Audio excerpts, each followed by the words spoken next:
Brihaba. Please all stand for the opening prayer. Donami, can you read the prayer? In the name of the Father, the Son, the Holy Spirit. Amen. Our Father, who art in heaven, hallowed be thy name. Thy kingdom come, thy will be done on earth as it is in heaven. Give us this day our daily bread, and forgive us our trespasses, as we forgive those who trespass against us. And lead us not to temptation, but deliver us from evil. Amen. In the name of the Father, the Son, the Holy Spirit. Amen. So class, before we move to our next topic, let us have a recap. What is our topic last meeting? Rian Paul? About pattern and sequence, ma'am. Very good. Now, Leo, what is pattern?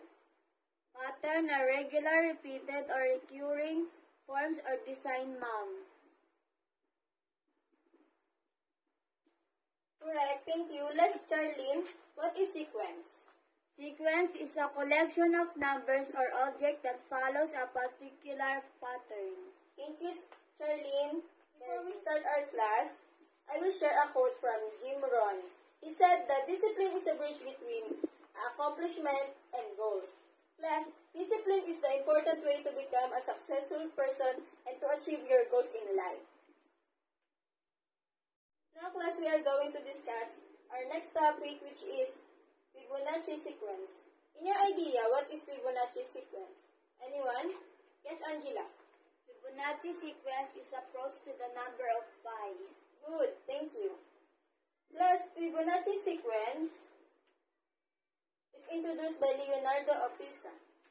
Sequence is the first introduced by, or created by mathematician in India about 1,300 years ago. Fibonacci sequence is approach to the number of pi, also known as the golden ratio. Pi is equal to 1.618. This is the example of Fibonacci sequence. 0 plus 1 is equal to 1, 1 plus 1 is equal to 2, 1 plus 2 is equal to 3, and 2 plus 3 is equal to 5. Step in solving Fibonacci sequence.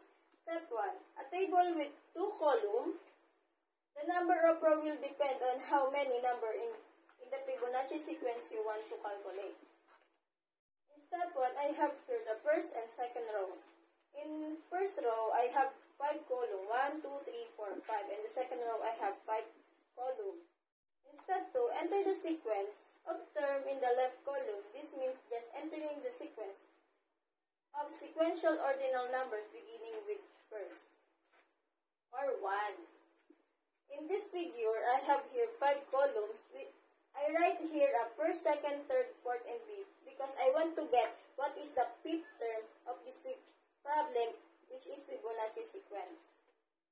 Here in step 3, enter 1 in the first row of the right-hand column. This is the starting point of the Fibonacci sequence in the sequence is 1.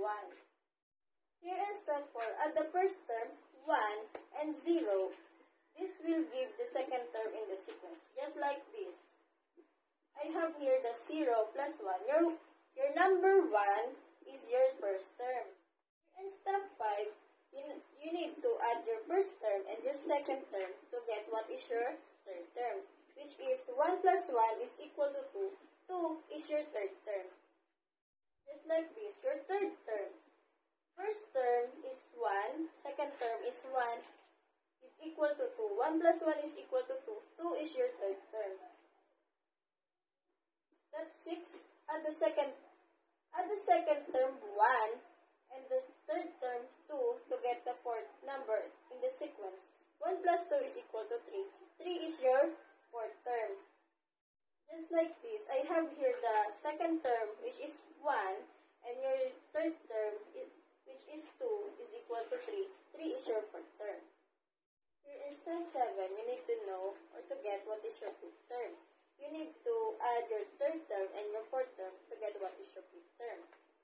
Like this, I want to know what is the fifth term. So I need to add the third term, which is 2, and 3, your fourth term, to have your fifth term. Just like this. I apply the all step here to get what is the fifth term. 1 is your first term, 1 1 is your second term, 2 is your third term, 3 is your fourth term, and finally, to get what is the fifth term, which is 5.